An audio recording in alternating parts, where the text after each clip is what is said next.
The sun beat down on the desert of Azura. The sand stretched far and wide. It shimmered like gold. The heat made mirages dance. They looked like pools of water, but they were just tricks of the light. Few animals dared to live in Azura. It was too hot. There was too little food. Only the toughest creatures could survive. They had to be brave and strong. Legend said that Azura held a secret. People whispered about a lost city. It was buried beneath the sand. The ancients lived there long ago. They were said to be wise and powerful, but no one had ever found their city. It was just a story. Or was it? Terra the Triceratops munched on a tough desert plant. She was big and strong.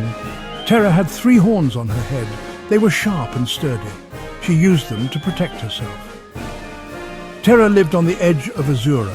It wasn't an easy life, but Terra was tough. She didn't give up easily. Terra was also curious. She loved to explore. One day, Terra saw something strange. It was a trail of large footprints. They were unlike anything she'd seen before. Terra wanted to know who made them. She decided to follow the tracks.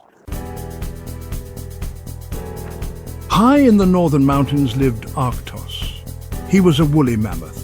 Arktos had thick fur. It kept him warm even in the coldest weather. He had long, curved tusks. Arktos was lonely. He was the last of his kind. He wandered the mountains by himself. He longed for a friend. One day, Arktos saw a flock of birds. They were flying south. They seemed to be following something. Arktos was curious. He decided to follow them. He hoped they would lead him to others like him. Terra followed the strange tracks. They led her deeper and deeper into the desert. The sun beat down on her back. She was hot and tired. But Terra didn't give up. She wanted to know where the tracks led. Soon, Terra saw something in the distance. It was a large, furry shape. It was moving slowly across the sand. Terra had never seen anything like it before. Arktos had been following the birds for days. They led him to the edge of the desert. He didn't want to go in. It was too hot for a mammoth. But then Arktos saw something. There was a dinosaur on the sand. It had 3 horns.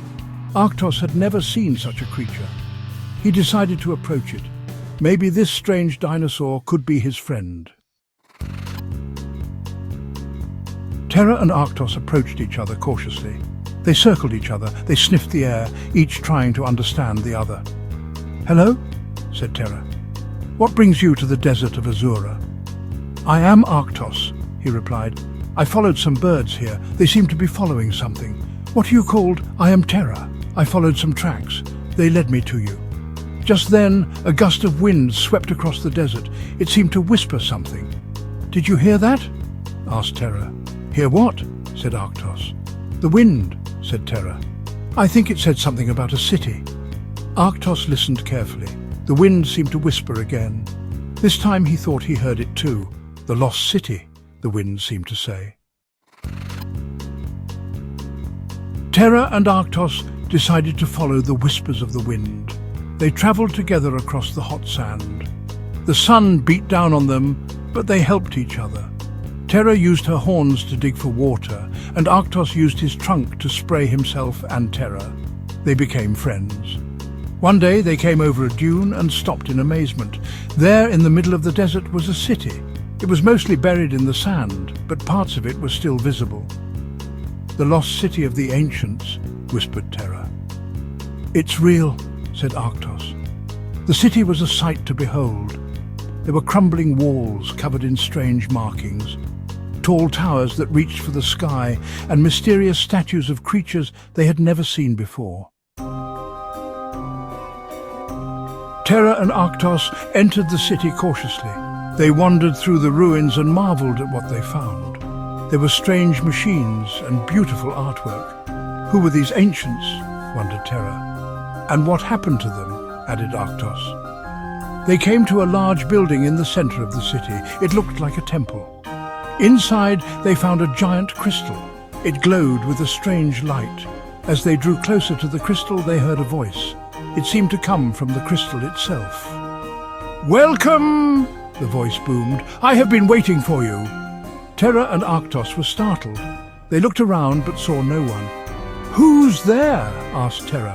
"I am the guardian of this city," said the voice. "I have been waiting for 2 heroes to come." "Heroes?" asked Arktos. "Why us?" "This city holds a secret," the voice explained. "A secret that must be protected. The fate of this world depends on it."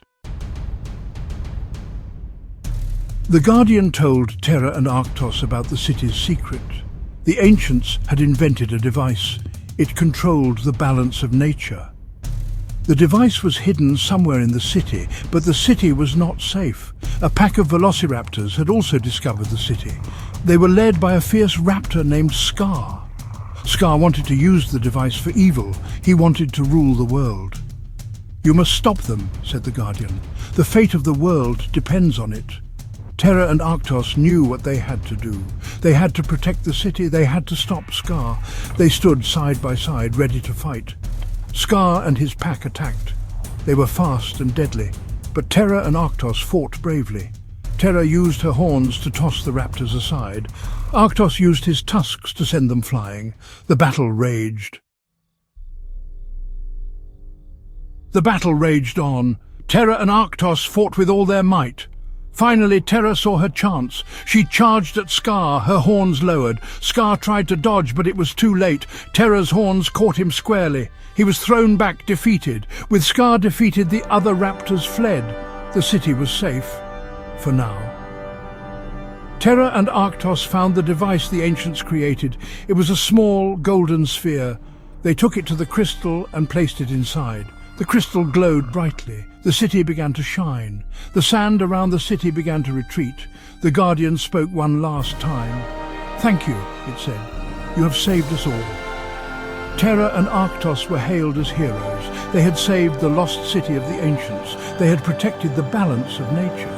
They knew they had to stay and guard the city. It was a big job, but they were up to the task. They were the guardians of the lost city, and they were the best of friends.